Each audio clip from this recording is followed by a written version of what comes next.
Welcome to my course, Tent Maker, How to Build Wealth and Leave an Inheritance for Your Children's Children. This course is primarily designed for pastors and ministry leaders, but anyone who takes this course is going to benefit from the content and the principles that I am going to teach in these sessions. Proverbs chapter 13, verse 22 says, "The prudent man leaves an inheritance to his children's children." As I read Proverbs like this one, I'm left with many questions. Can a pastor or ministry leader also be the prudent man here? Does it have to be business leaders or lawyers or doctors who sit in the seat of the prudent man, who have the financial means or the financial capacity to leave an inheritance to their children's children one day? After all, when you're a pastor or a ministry leader or a nonprofit leader, you're pretty much signing up for what I like to call a Toyota or Honda lifestyle. No offense to those guys, but unless you lead or you are a CEO of a $100 million nonprofit, we're probably all playing in the same arena and starting on the same foundation here. So it should go without saying, we don't accept a call into vocational ministry to become wealthy.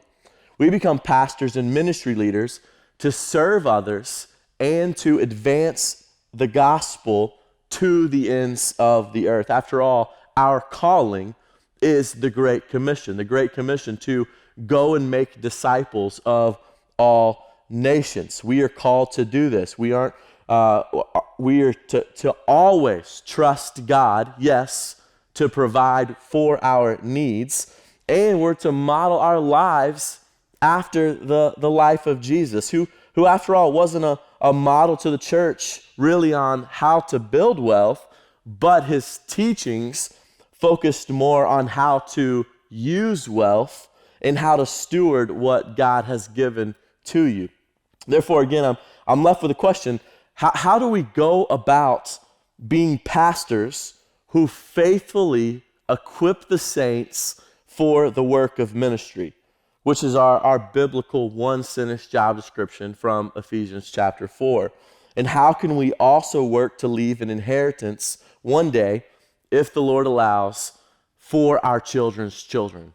So that's the purpose of this course, to take Proverbs chapter 13, verse 22 and say, can pastors and ministry leaders faithfully equip the saints for the work of ministry, faithfully and urgently be committed to the Great Commission? But can they also sit in the seat of the prudent man here and maybe, Lord willing, leave an inheritance to our grandchildren? But first, I want to ask this question.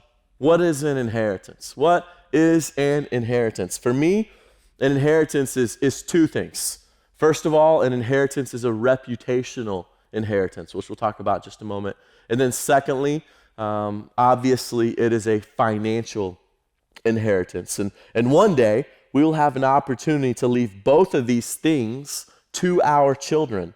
But if we are prudent, and as the author of Proverbs here says in chapter 13, verse 22, we will be thinking strategically, and we will always be living strategically in order to also leave an inheritance one day for our children's children. So one day, we are going to leave a reputational legacy or an inheritance to our grandchildren. Here's a sobering thought for all of us. There will come a day when no one speaks my name or your name anymore, and that's okay. So my legacy will probably end if, Lord willing, God allows my wife and I to have grandchildren. It'll probably end there. And again, I'm okay with that.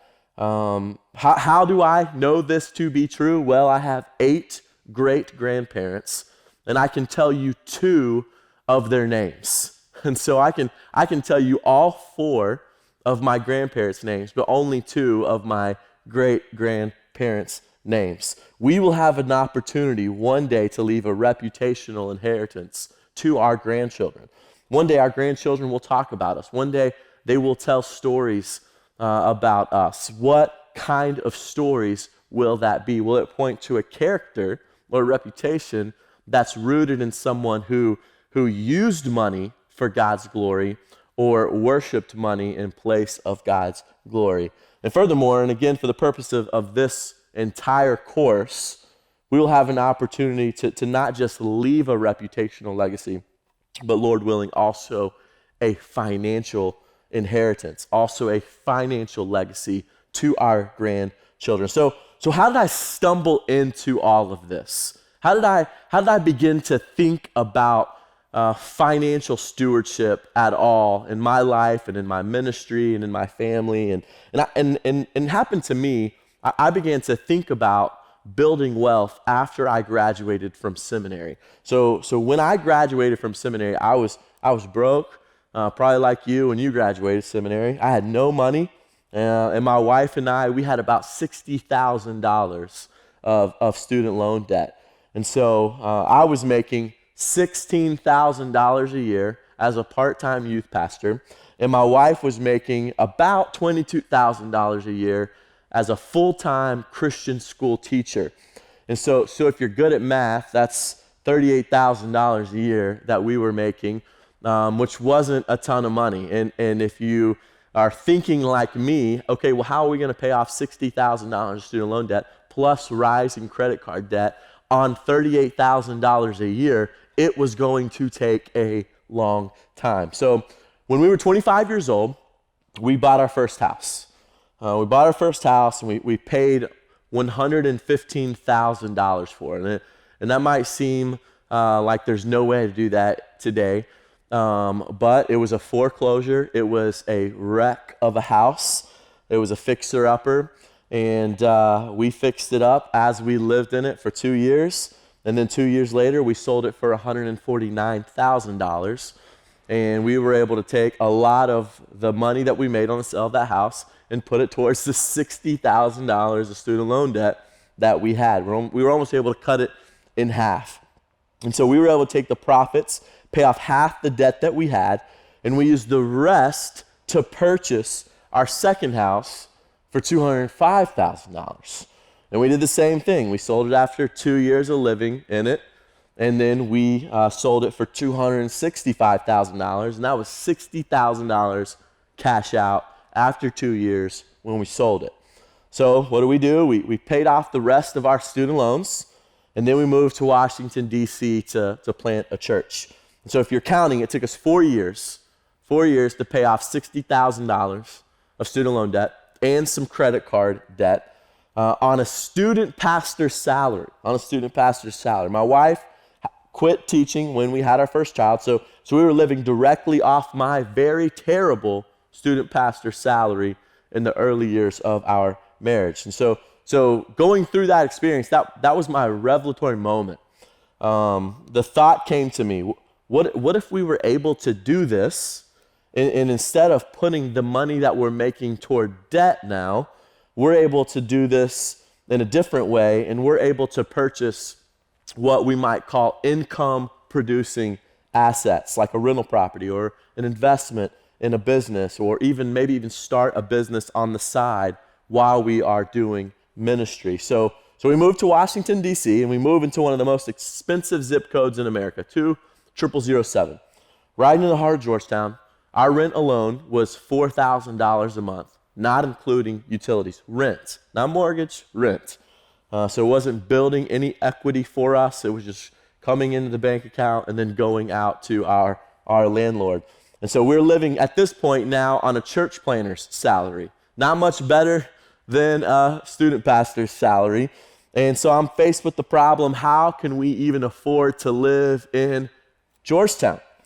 And that's when the idea of house hacking came to me. So we rented a bigger place, and the place had a basement that had its own entrance into it. So we rented this, basically this townhome that had a basement with a separate entrance, and we put it on Airbnb, and we used the profits from the basement to pay for our rent that we were living in upstairs. And so we still had some money left over, but we set up this house hacking scheme so we could even live in Georgetown to plant a local church in this community. And so I mentioned a moment ago when we moved to DC, we paid off all of our student loans, we paid off all of our credit cards, and we were debt-free. And we still had a little bit of money left over. So instead of buying a depreciating asset like a car, we purchased our first income-producing asset. And so my brother and I started a business. We purchased our very first investment property, and we put it on Airbnb, which I'll talk more about further in later sessions. And it was those three experiences, okay? It was those three experiences where I kind of stumbled into this idea of building wealth, even when you are kind of capped out for your job's salary. When you're either on a student pastor salary or a church planner salary or maybe even a teacher's salary or a nonprofit worker's salary, maybe you're raising support to plant a church or to go overseas as a missionary, whatever it might be. That's how those three experiences were how I stumbled into this idea of, okay, well, those of us who don't make lots of money because we give our lives to serve others and we give our lives to advance the gospel, can we still sit in the seat of the prudent man? And I think the answer is yes. Can we do these types of careers that don't make much money historically and also leave both a reputational inheritance and a financial inheritance one day, not just to our children, but to our children's children? And I think so. I think we can. And in this course, I'm going to teach you how to do it, how to set up your life in such a way that you can one day, Lord willing, also leave an inheritance, again, not just to your children, but to your grandchildren. So session 1 and session 2, we will look directly at the Bible, about what the Bible says, not only about how to build wealth, but how to steward wealth for the glory of God. Session 3 will be all about fundraising. And so you're going to find out that I'm not a huge fan of fundraising, but I think you can strategically use fundraising for a season if you have to. But then session 4, we will talk about probably a new concept for you, which is creating what I call expense buckets. And those are going to be how we set up our life and then move forward into creating income-producing assets. Session 5, we're going to look directly at what I call the evolution of an idea bell curve. And this is going to be an important conversation. And this is probably and might be a new concept for you. And as we discuss this, we're going to discuss your specific path into building wealth for you and your family. And in session 6, we're going to discuss creating income-producing assets. So I'm going to give you step-by-step instructions on how to build income-producing assets, then repeat the process in your life. So our conclusion and my appeal at the end is for us to be like Jesus and to give it all away. Give it all away. But it's not what you think it means when I say give it all away. But yet, I still think it's going to be challenging for you. So I'm excited to begin this journey with you in our course, Tent Maker, as you learn to build wealth regardless of your career. Hopefully, that will impact generations to come.